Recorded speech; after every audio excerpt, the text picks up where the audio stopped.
y'all? It's your girl Sakina, and I'm back with another review. This is my review for The Real Housewives of Atlanta. This is season 16, episode 17. Be sure to check us out for the Whether You Like It or Not panel hosted by Really BTV. It will be at 8:30 Eastern Standard Time, so make sure that y'all check your community tab, set your reminders, and all those good things. Make sure that y'all like this video on your way in. Make sure y'all get down in the comments to engage and interact with me. This is the finale episode, so they gave us 17 episodes, and I think that that's enough. That's enough for this season, at least. So let's go ahead and get into it. So it opens up with Porsha and her sister Lauren going to Phaedra's house, because we learned that Phaedra is actually going to be assisting with the funeral arrangements for their cousin Lundy, who suddenly passed. Baby, when I tell you, I don't want to get emotional here. But to learn that Lauren was on the phone with Lundy as she was transitioning, do you understand how crazy that is? Like, I know that Lauren is going through a lot, and you can tell that Lauren misses her, because she said that Phaedra had cooked for them, so there was a lot of butterflies on the plates and stuff, and she said she had been seeing butterflies a lot lately. They were drinking champagne, and she was like, oh, you know, me and Lundy used to drink champagne, and it was just hard for her to deal with because they grew up with her.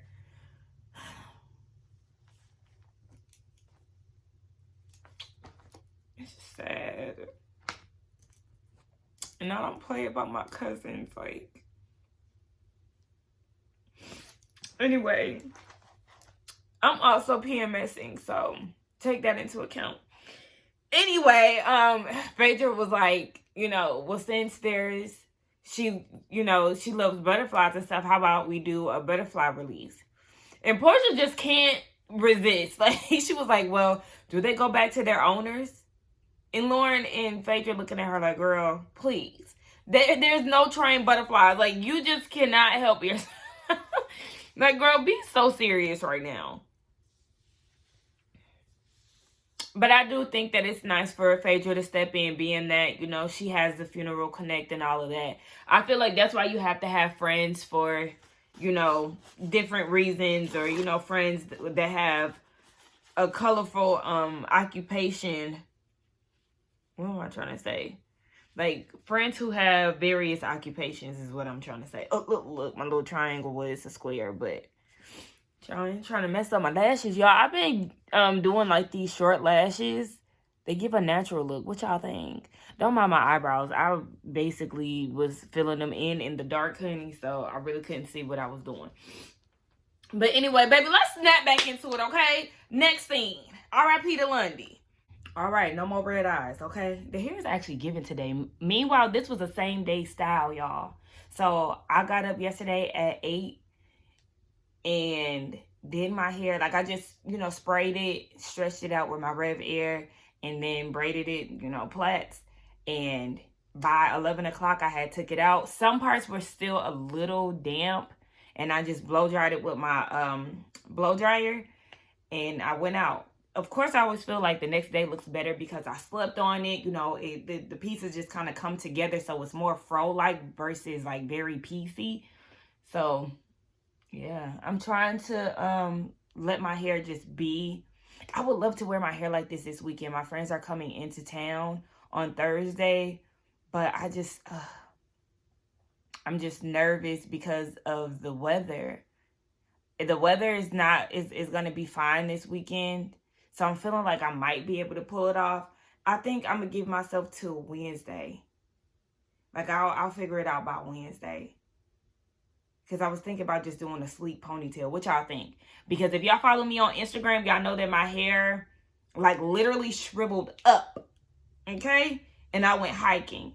It shriveled up. And my hair was so cute before. And I don't want it to be one of those things where I have to worry about my hair potentially, you know, shrinking and stuff like that.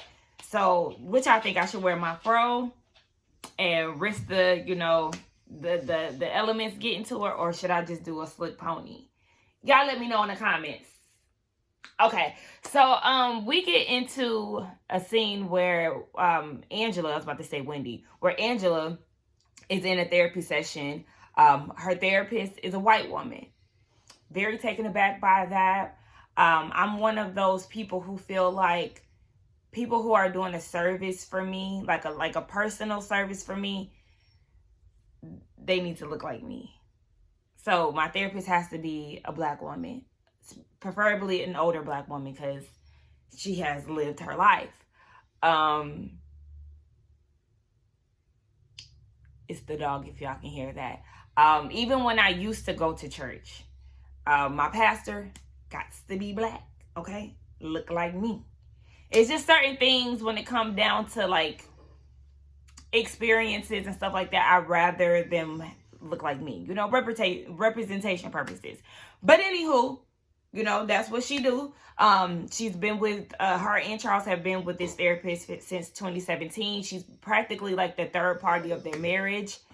And she just wants to air some things out. She said that she initially got the therapist to sort out, you know, being with a famous, successful, handsome man and how to navigate through that.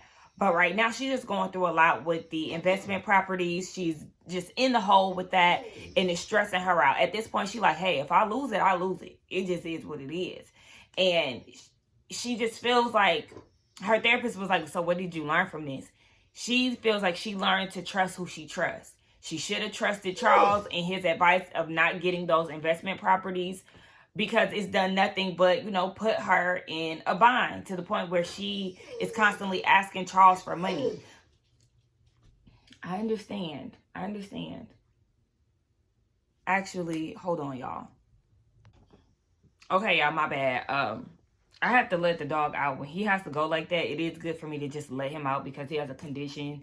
So, yeah. But, what was I saying?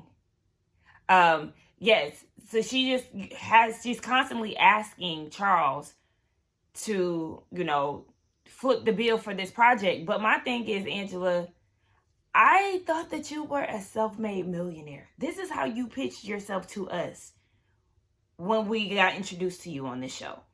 So again, because remember, I questioned this too when Charles is the one taking care of your family and all of this. Okay, so we know that he's taking care of your family and you're asking him for money for the properties. So we know that based off of the peace brunch or whatever, you do something in insurance as well. Is that where you got your millions? Like, why is it seeming like you're reliant on Charles's money? I understand that y'all are married, but like, do you really make your own money? I need to know these things because again, this is how you kicked it to us. But yeah, at this point, she just feel like she need to trust who she trusts. And it's been a long time coming because she hasn't always trusted Charles, obviously because of the infidelity.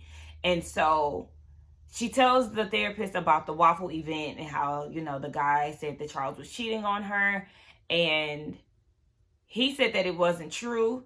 The therapist is like, okay, well, do you believe him? Do you trust him? She said that she does. And she hasn't always been there with him.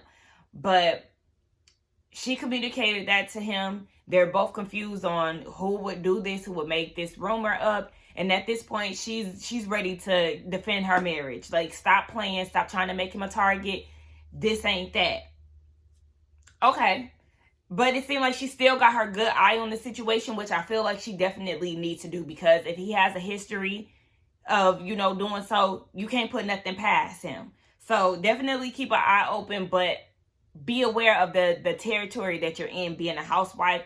This show, this environment will definitely test your marriage, and there will be people trying to spew out things. Because as you see, Phaedra has definitely been very much so, oh, Charles, I never knew him to be married, but you ain't kicked it with him in over a decade. Like, you know, so you got to be mindful of stuff like that.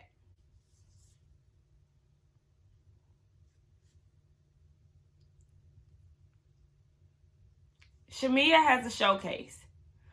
Okay, like, all right, showcase. That's what's up. Now, Gerald, listen, Gerald is in the building. For all the people who have been looking for Gerald, Gerald is on camera. Okay? Y'all have to ask about him no more. He right there. We already established that Gerald really don't like to be on camera. That's the reason why she hasn't been on the show for all this time. However, we did see him in a hospital scene before. And, you know, maybe his work is just very demanding. I'm not that invested in seeing Gerald. He doesn't seem that interesting to me. All we know about him is that he want a boy. Okay? He want another baby. Okay. Now, if we see a scene here and there, okay. But I'm not that pressed to see the man. But, you know, he has shown up for a few scenes. We seen him for a brief moment on episode 1. That's enough for me. So, yes, he's in the building. And this showcase has executives and all these things. And so she's just ready to show the world what she got. Drew is in attendance and she's here to critique what the hell is going on, being that she can sing as well. Okay. And so, yes, all the ladies are there with the exception of Porsha. I assume because of the whole Lundy situation, she can't be there. And Brit gets there. Kelly does not acknowledge her, or, you know, vice versa. Good. And the show begins. Shamia, you do need to work on the vocals a little bit more. She can sing. She can sing. She can sing. I scratch that. I shouldn't even say you need to work on the vocals because, like I said, she can really sing. But I think maybe she should have, you know, practiced a little bit more because she said that she was nervous and she hit this note and it was very, you know, shaky. So I'm like, okay, I wish we would have seen the process of this. Why does it seem like all of the scenes that we're getting with Shamia have just been fast forwarded to, okay, well, we might hear about it. Like I say, the surrogacy thing, we heard about it and then they wrapped it up real quick in a quick little scene. We didn't get to see the process. Nobody knew that she was working on a showcase. It's just here on the season finale. And it's kind of giving, okay, was this created for season finale purposes? Because we didn't see you auditioning the background singers, the dancers, orchestrating the visuals and, you know, looking at the outfit ideas. We didn't see that whole process. These are things that I wish we would have seen. And I know that I said the 17 episodes were enough, but maybe they weren't, because I do feel like we needed to see seamless storylines. And it seems like the only person who's thus far, because I'm only so many minutes into the episode, it seems like the only person who's had like a seamless storyline, I can't even say that. I was going to say Angela. But it's still like, you know, the storyline is being pushed along from what we see. But at the same time, she still has that family element that we hadn't really dug into as far as her mom and her sister and stuff. So it is given like it's still developing and we haven't gotten all the answers that we needed out of it. With the sister part, I know the mom and Charles, okay, but like the sister part, that's still a little gray. But yeah, we didn't see that process. I would have liked to see that. Shamia, the people aren't that invested in your music for all of this either, and that's my thing, because you should have took more time. I don't know how much time she put into this, but the dance routines were giving, you need some more work. I don't know what that was about. The outfit, girl, the stocking, the first outfit that she came out with, I said, girl, are you using Beyonce's leggings, stockings? Because this ain't even your skin tone, girl. Now this looks a mess. And it was all blinged out with a blinged out trench coat with some boots and some light skin leggings. Girl, no ma'am. Now when she was you know, singing at the piano, that was cute. The outfit was cute. But again, this is a full-on production. Shamia's in the crowd singing. Are people invested in your music for all of this? I feel like this should have been a build-up. We've seen you at a few venues, you know, a few gigs singing and performing. And now that you have a full project, now you want to do the showcase. I just feel like you being in the studio and then doing all of this, it just gave very extra. And I seen the video for all of that and it gave extra. Like, yeah, Shamia's just extra. I just felt like it was just too much. And RL in the back, yeah. No. No, I just don't feel like the people care about her music that much to be giving all of this. Like, I felt like this needed a build up, okay? That's all I'm saying. What y'all think? The money was spent, okay? That's why I'm like, the money was definitely spent. And that's why I'm like, girl, maybe it's, disposable income. Okay? They live in a big house, but it's like, girl, you got to get the people interested before you spend that much on something that somebody might not care about. But they go backstage after the show. Drew was like, baby, it needs some work. It definitely needs some work, but you can use a little work too, Miss Drew, okay? Because I did see her performance at LA Pride, and it was giving, yes, you two need to rehearse more, okay? Listen, we already know that a lot of performers in this day and age, they don't give what they used to give back in the early 2000s and beyond, okay? Early 2000s, 90s, 80s, 70s, they used to put on the show, and it used to be artist development.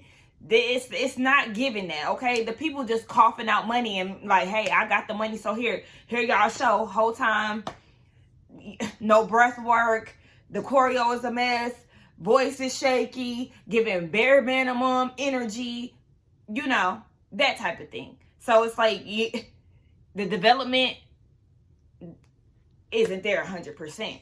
But that's why I respect artists like Victoria Monet, who does her thing every time she gets on the stage. Anywho, yes, so the ladies all gather around, and let me see, because I want to make sure I ain't miss nothing.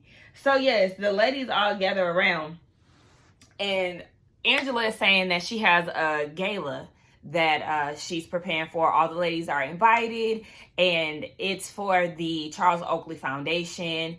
They give back to kids in certain areas who don't know where their next meal is going to come from. They're trying to raise 100K, and was it 100K?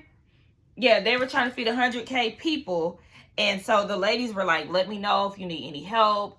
Kelly's like, even if you just need me to, post something, let me know. So Drew was asking Kelly how many followers she got on IG. She got 150K. So Brit chimes in and was like, yeah, fake followers, because you're the same one who gained 80K followers in one day. And Kelly was like, I didn't know you was stalking me. And Brit was like, well, we're friends. And so Kelly was like, oh, so you trying to be in competition with me. Right? Because, like, why do you know that she gained 80K followers in one day? Like, yeah, why are you stalking her that hard?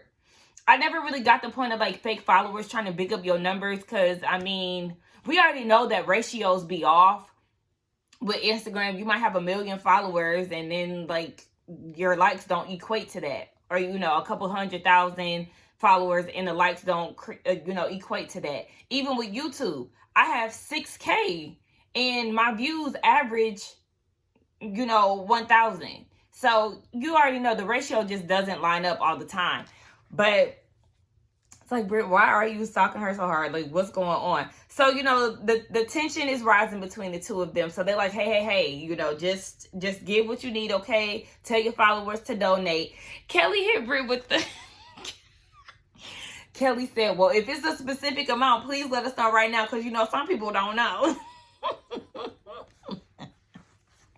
She got you with that, Brit, with her sneaky bump.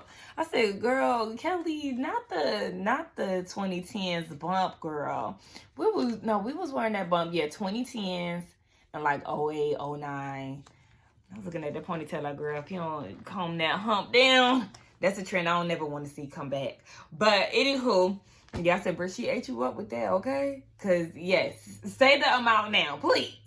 Okay, so after the ladies go through that, they congratulate Shamia on her night, and they go about their business. But Brit stays around because Shamia wants to talk to her about what Cynthia told her. Before the show, Cynthia said that Brit is saying that you still have some underlying issues with Porsha.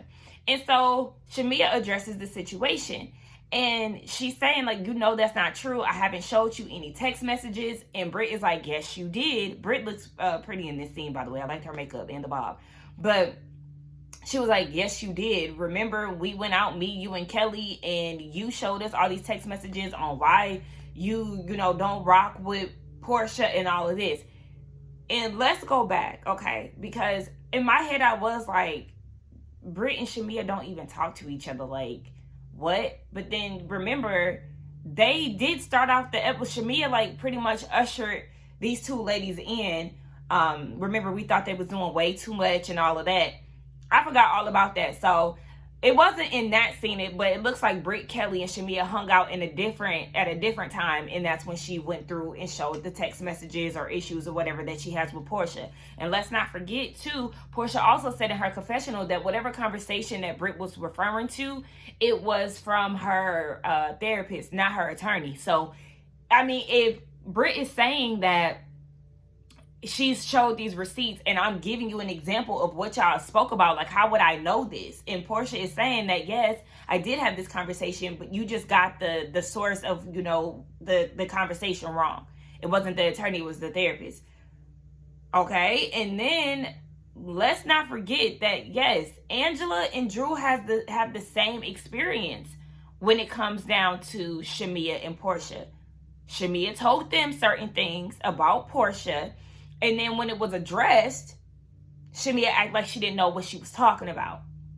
And even then, in this scene here, Brit is like, yes, you showed me the text messages, and somehow the conversation gets derailed, or the topic gets derailed, and Shamia is talking about Brit not knowing how to take shots and how she got naked. How did we get there? I'm not understanding. I don't understand.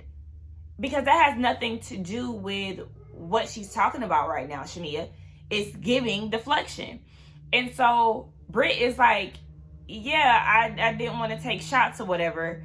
And then, like, I was just a little confused by that.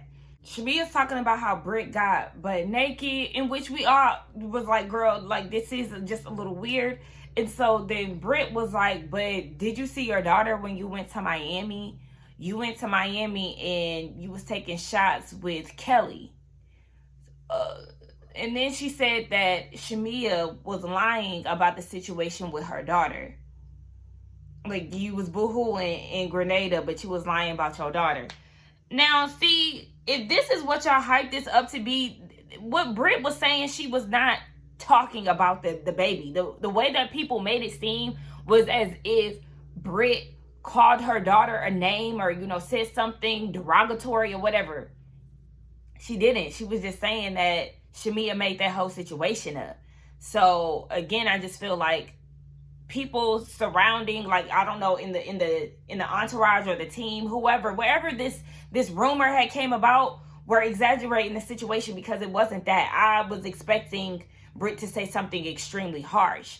But anywho, okay, Brit's bringing up the fact that Shamia was in Miami taking shots with Kelly. It sounds like maybe they had like a layover. I don't know. Like, I need more context with that. What was it, a layover situation where y'all went to Grenada and then y'all had to make a stop in Miami and then, take a connected flight to Atlanta? I don't know. Again, need more context. But for me, I was just kind of like, okay. At that time, Shamia did know that her baby was okay because she reached out the next day. Her mom said that, everything was good. You shouldn't, if Miami was like a detour, like, oh yeah, we not ready to go home yet, let's stop in Miami, then that'll be a problem. Same way Mia wanted to stop by Atlanta to see Ink, but didn't want to go straight home to the DMV to get her kids. So if that was one of those situations, then yes, Shamia, I'm definitely side-eyeing you. But if it was a connected flight and she was taking shots, that's not a big deal. Like, I mean, girl, yeah, this is still in the process of going home. Like, I don't know. Again, I just need more context. Shamia calls Brit a pill popper and a streetwalker, a lady of the night, and all those things. When it really comes down to it, one, Brit didn't say anything bad about her daughter. People already had questions surrounding that whole thing anyway, because Gerald's delivery, the nurse, why is the house so cold? you know, yeah, if you are crying that hysterical, a lot of us did think, well, why didn't you go home if you were that worried? Why didn't the husband just take care of it? Now your mama over there. Like, it was a lot of questions surrounding that scene in itself. But Shamia, I do feel like you were deflecting. You were deflecting, period. I think that she did show Brit text messages. I believe Brit in this situation. And now Shamia is doing all that she can to, like, deflect from that. Y'all, what y'all think? Now we see all these little quick scenes of what people are up to. Brit is over here fronting for the cameras, baby. Her and Mike are down there looking at private jets, talking about beach getaways. And this is why people look at you crazy, because, again, you can do PJs and everything else, but you sitting here sending $250 for Grenada to donate, and you had 3 rolls of toilet paper. Again, people just love putting on, you know, goddamn well y'all not going nowhere in that damn private jet. So, Kelly is cooking with her daughters. Her sister comes over. She wants to know what's going on with the Sandy Springs location. It's still delayed, in which a lot of people already knew that it was going to be a delay. 1, because it isn't open present day, and then 2, because I think it was her contractor, somebody was telling her, publisher, somebody was telling her that, well, all the permits and things that needed to be in place for this thing to happen, none of that had even taken place for it to come for it to open. I don't know why I was just all over the place. I'm getting hungry now. But anyway, yeah, so that's that. And then on top of that, she's still married. She wants to move with caution when it comes down to opening up a new location, because she's still legally tied to this man, and she doesn't want him to try to come in and take something that she's worked hard for. Totally get that situation. So, yeah, it's a delay. And then on top of that, we know that she owes like 10K or something like that, 100K, something like that on the location. So we move on to Drew. Ralph is calling her to ask for permission to come upstairs so they can have a conversation. And he wants to know, how did they get there? Well, I'm sure it started with maybe some lack of communication, maybe some cheating, some disrespect, you know, those type of things. And he said that they need to create a new arrangement, because what they have in place was based off of their marriage. So now they need to focus on the co-parenting part. Their kids is in Chicago with her mom, and so they're just trying to work everything out. Drew said in the future she wants them to be friends, and, you know, she doesn't look at this like a failure. You know, things happen. It's life. They just really want to focus on being there for their kids. I understand that. I like the fact that she doesn't look at this divorce as a failure. To me, I feel like a lot of times Drew just kind of give chill. Like, she don't really let things get to her all like that. She's just like, oh. She be in her own world type shit. I have a friend like that. But yeah, I think that's where Drew is at with it. And it seems to be okay right now, but we already know, like, in the public, they was just going back and forth, but then they were also cooking for each other Memorial Day. Child, they all over the place. We don't know what the hell going on. Ralph also said that he wants to be there for the kids, take them to school, all of that, but the judge has certain things in place. And Drew was like, even though the judge said that, you know, you can still ask for permission. Like, I'm not going to keep your kids away from you. Right. Like, nigga, the same way you asked to go upstairs and the judge told you don't go upstairs. So, there's that. Open your mouth. Do you really want to do it, or you just putting it on for the cameras? Phaedra and Chi-Chi, or whatever that man name is that she met down at Sweet Tea's old man and young girls party. They still dating. I guess they, 4 months in or whatever. You know, that's Apollo's friend or whatever the hell, child. Okay, I don't really understand what the point of this scene was, because they made half a charcuterie board, kissed, and she invited him to Charles's gala. Not interested. I'm not interested in Phaedra's relationships because they give off fake. They give off fake to me. So, yeah. Same way she got on married, the marriage boot camp with that guy. Like, girl, these give hired men. The same way she got on Married to Medicine because she was dating a doctor in which we never seen her with. Yeah, let's move on. And I find it, I had to come back and say this because I find it mighty rich how the ladies gave Kenya the blues. Oh, she rented Walter, she rented this man, she rented that man. But is that you? Renting boyfriends and fake dating for storyline purposes? Oh, okay. Y'all, I be trying to film without my heater on. That's that noise that y'all hear in the background a lot, because I be wondering if it's a distraction for y'all. But I be so cold. Like, I literally have on sweats and socks, okay? And I still get cold. I can also use my heating pad, but that's in the closet. Like, I don't be feeling like getting it. Like, my heater be right here. I know it's like 80 something degrees outside, but that's just, I like to be warm. Y'all let me know if the heater annoys y'all in the background or not, because if it does, then I really would, you know, pull out my heating pad or whatever, just to kind of appease everybody. But yeah, I'm cold. But anyway, Brit has her family over, her family and Mike's family. She said that, you know, they haven't been together in a long time, and that they have resolved their trauma. How? We don't see no flashbacks of y'all in therapy, because that's what y'all need. Y'all having one little FaceTime conversation where your sister was yelling at your other sister. That's not resolving the trauma. Okay? So y'all need extensive help. Okay? External help. Not something that's within the family. No. Y'all need a therapist. Go hit up Angela's Connect. Wendy. Okay? Because y'all need help. Y'all need to be on y'all little. Bring my auntie back. But like I said, she been on foolishness lately, like.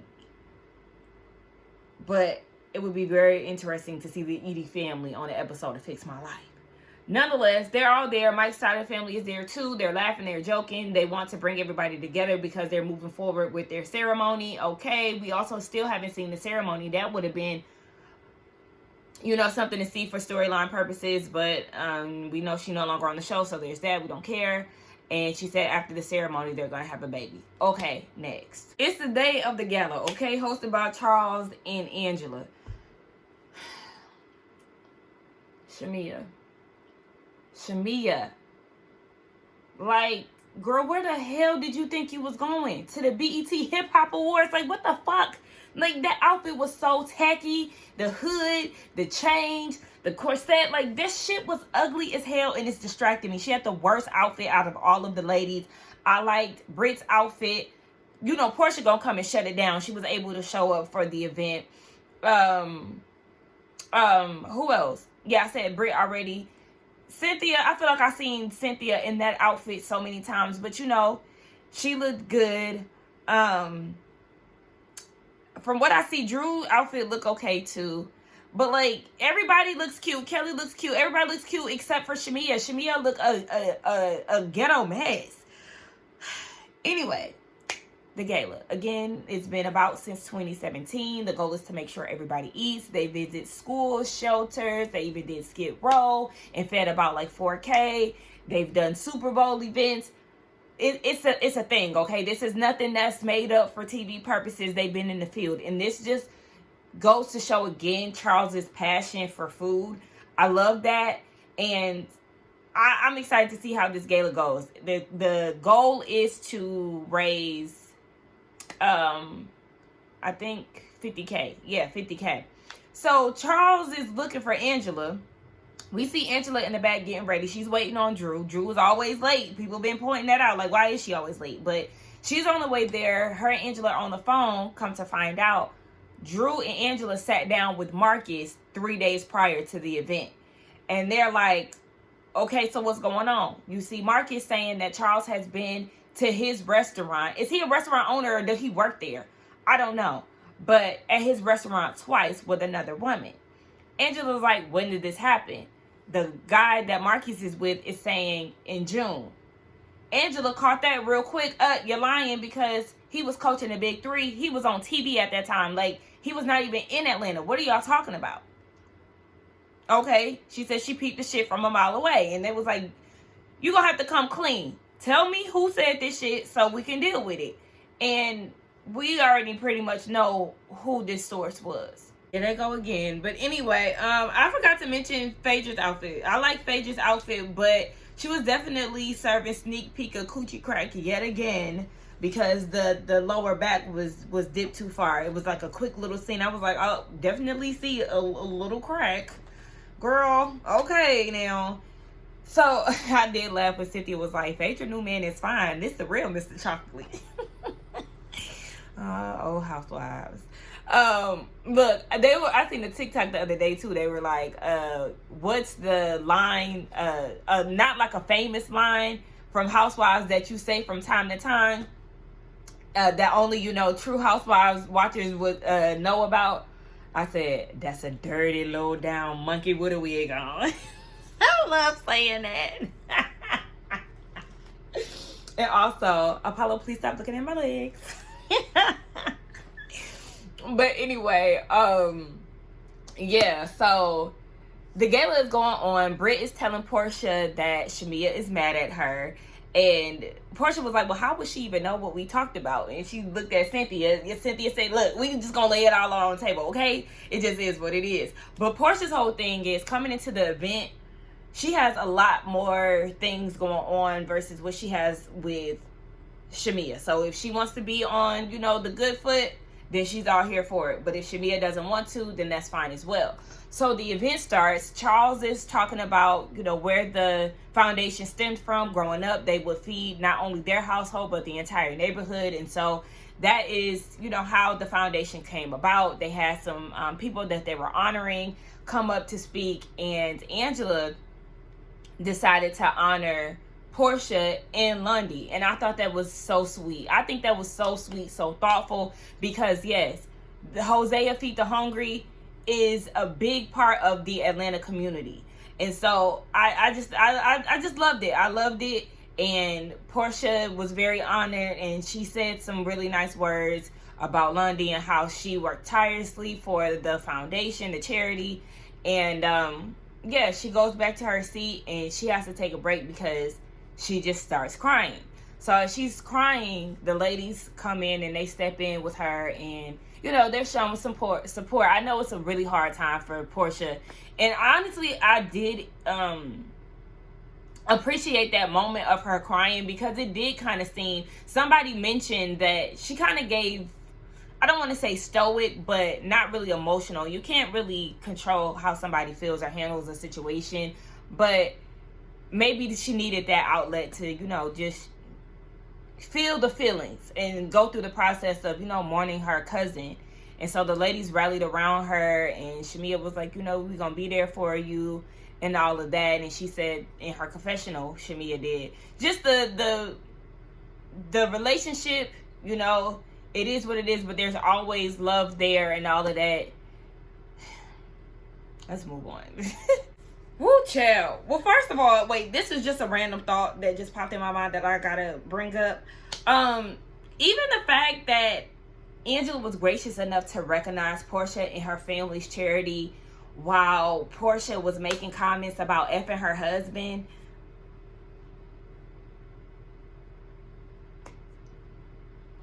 All right.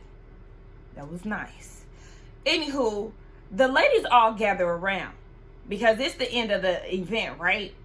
So she gathers the ladies and, she talks about this whole chicken and waffle event, Kelly's event. She's like, I still find it odd that this man decided to propose this toast and confront me and all of this at your event, Kelly. So basically, she got a little side eye going on with Kelly. Kelly is like, no, I wouldn't do nothing like that.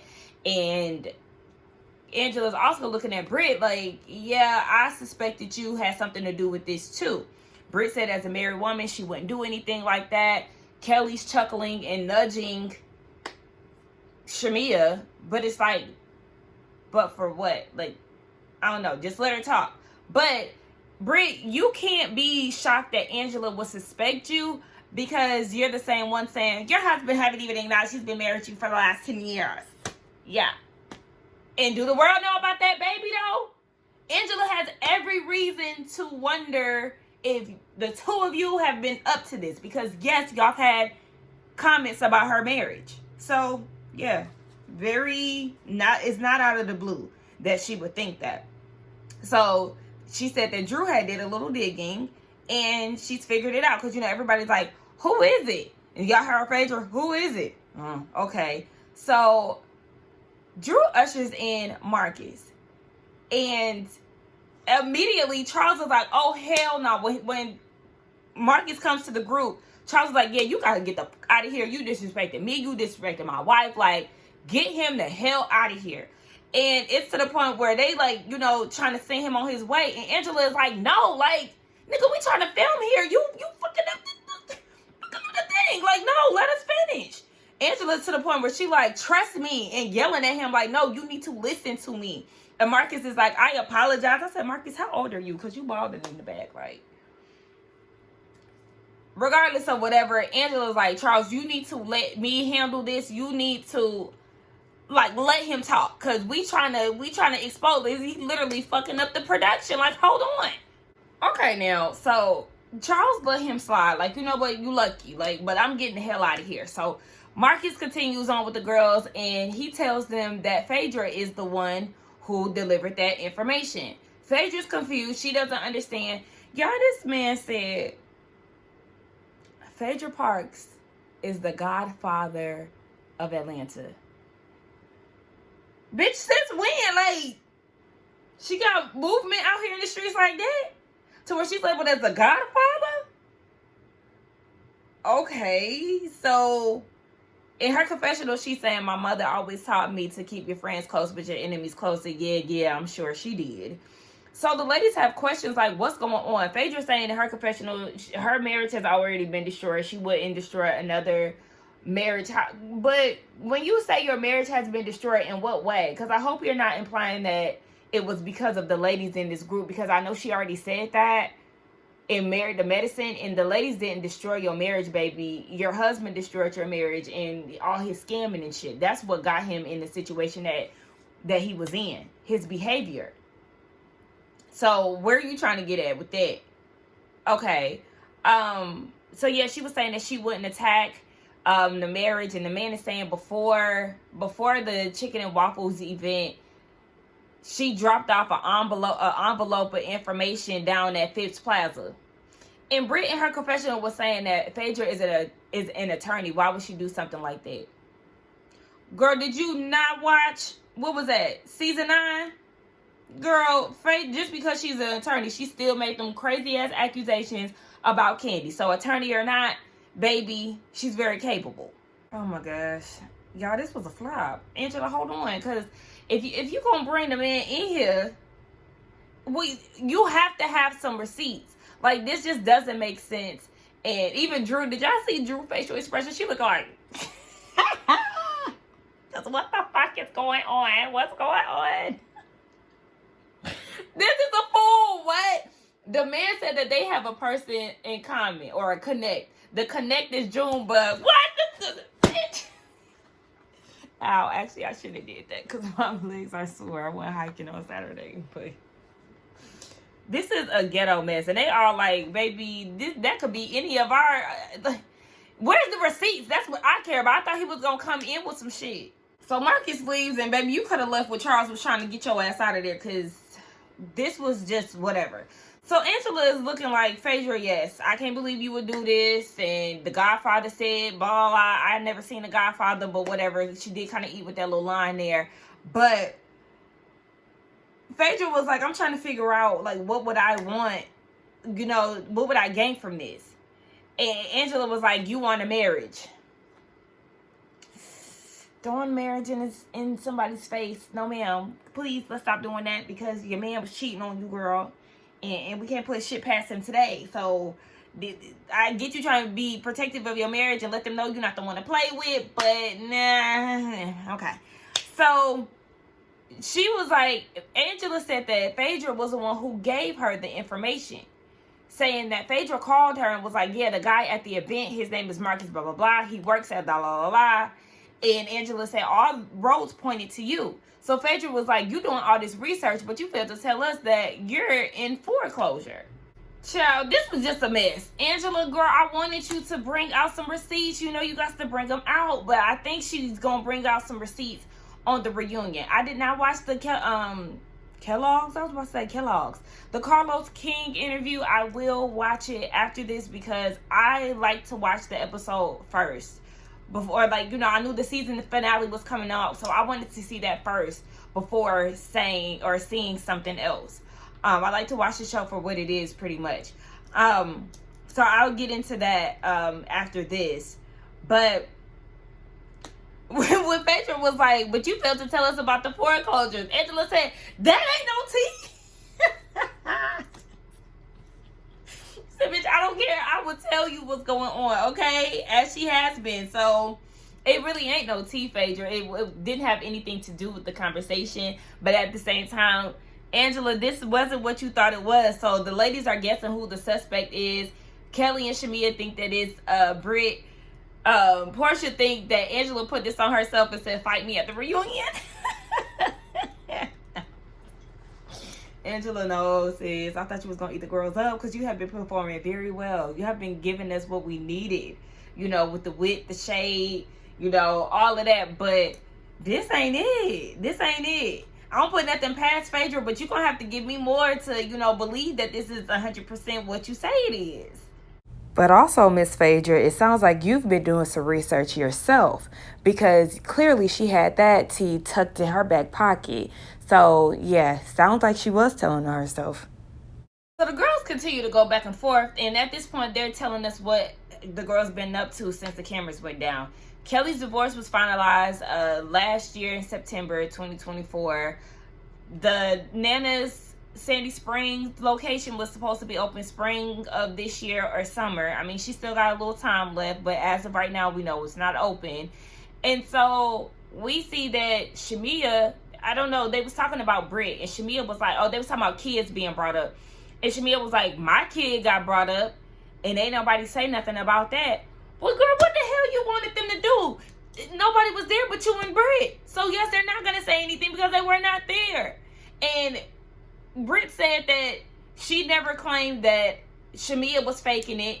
Yes, you did. You did say that. And she was like, and then I was saying that she went to Miami and was hanging out with Kelly. Again, we didn't get any clarity on this whole Miami situation, if it was a layover or if they actually went straight after Grenada. Like, I would like clarity on that, please. And then Porsha was like, well, what did you do? What did you say, Shamia? And Shamia was like, I walked away before I was going to beat her ass. And, like, acting all rah-rah all of a sudden. Okay, so then Brit walks off and was like, take this mic off of me. I'm not doing this with these lowlives. Lowlives? Hold on. Because, girl, Miss Classy, Miss Mary Lady, yeah, you did threaten Kenya with a, and you want to talk about class and lowlives and stuff, baby, you vibrate very low, but okay. When it come down to her, okay, Bare Naked. Well, she's starting it over with a new agency in Bare Naked. Girl, okay, next. Drew's album came out. The divorce with her and Ralph is showing no signs to end. Okay. Shamia, her single came out in March. And they done went and got another surrogate. Terrence. Phaedra's still dating that man and working. Angela sold three houses and lost 2, unfortunately. But she has a new business venture. She's gonna be selling fans. I know that's right, girl. Yes, yes. It's called Fangie. I think that's cute. Yes, I hope that works out for her, girl. You gotta sell premium fans, okay? Because the way you was sweating up and down these scenes this season, literally got introduced with her lace melting because it was too hot.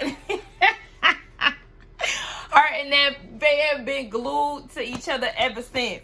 Girl, okay, I'm here for that. We see Porsha having a conversation with Cynthia and Phaedra, and she's like, girl, why did you tell Shamia about the text messages? Like, we was trying to, you know, we had this conversation. Like, she probably did feel comfortable with Brit to tell her the situation, but she was like, we already had the conversation to air out our differences, you know. Basically, like, it's still love on Porsha's end.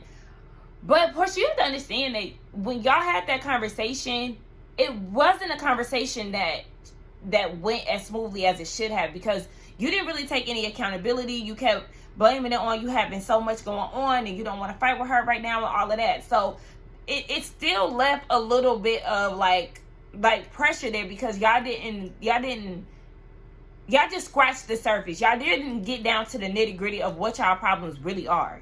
So then they give us this black screen 5 months later. We fast forward to a winter in Atlanta, okay? It was clearly a snow day in the holiday season. Porsha is fake working out, and, you know, she's changing her clothes. We get to see, you know, the house because she finally gets to film in it, okay? And so, it's too bad, baby, because the season is a wrap. But, you know, nonetheless, it is what it is. So, they still are in the process of getting a divorce. Porsha's talking to her mom about it. And she's hoping that the next time they visit, that the prenup will be enforced and they can split everything in the middle and go about their business. We know present day, well, we know that in February, I think that was February, Simon got detained. He was in ICE. I know he just got sent back to Africa like last month or this month or one of those things. And so they finally reached a divorce settlement. So in the settlement, Porsha gets paid $40K per month in alimony for 15 months. So that covers for that. And he also covers her legal fees. She also gets their home for 3 years. And Simon is responsible for the mortgage and the bills. So, I mean, it sounds like, you know, somewhat of a win, because she gets to stay in the house for 3 years. He has to pay the bills and all of that. However, this man is a scammer, okay? And he's in a whole nother continent, boo. So, it's like, will you see that money? Will you see that money? We don't know. So, you probably going to have to go and find somewhere else to live, because if he not paying the bills, you going to be able to cover that big-ass house? Yeah. It's kind of equivalent to when a woman puts their, you know, ex-husband or their baby daddy on child support, but he don't got no job. Like, yeah, it sounds cute, but are you gonna get that money because he not working? Like, that's what it is. So anyway, let's get down to the comments and talk. That was the end of the episode, and that was the wrap. That was a wrap for the Housewives of Atlanta season. Overall, I think that this was a pretty good season. I enjoyed it. I like the newbies. Crazy Brit started to grow on me in the last couple episodes, but even still, no ma'am. Yeah, you can go. We know she didn't show up to the reunion, so it's a chop. We went over the reunion trailer for our reunion looks, whether you like it or not, live that we did last Friday. Make sure y'all check that out. That was hosted by Josiah World TV. I think that the reunion looks pretty interesting. It caught my attention. I didn't realize, like, it didn't make me notice that Brit was missing. So there is something with that. But yeah, I'm excited to see what the reunion is going to give. They do have other topics to talk about, so Brit doesn't necessarily have to be there, but I'm interested to see how they're going to work around her absence. This season was good. Like I said, Angela was definitely the star of the season, and I did not see her coming at all. I remember the first episode, I was like, oh my gosh, I forgot all about her. Like, what the hell? But to my surprise, she showed up and showed the hell out, okay? She's definitely MVP of the season. I started off loving Kelly, and then it just kind of, the wishy-washy. I was like, yeah, nah, girl, I can't really do this. And then you co-signing shit, and it's like, girl, please. No, ma'am. Drew actually held her own this season. She showed up. She looked amazing. Drew did her thing this season. Shamia started off extremely strong, and then she went extremely flat. Like, I don't know what the hell. She just played herself. Porsha definitely was kind of acting as a friend of, so to speak, because we couldn't really get too much details of what was going on with her divorce and things. She was just, you know, being Porsha, but I did enjoy her in, you know, some settings, so I'm not mad that she's back. Phaedra, I felt like Phaedra wasn't needed. She was unnecessary. Definitely a try-hard girl. No, ma'am, we good on you. But if she come back next year, I guess she's supposed to come back next season, I guess. Cynthia as a friend of, child, I guess. But anyway, y'all let me know what y'all thought about this review, the episode, the season. Let's get down in the comments and talk again. Be sure to check us out tonight for the Whether You Like It or Not panel, hosted by Really BTV at 8:30 Eastern Standard Time. Do not forget to like, comment, and subscribe to my channel, and I will see y'all for the reunion. Bye.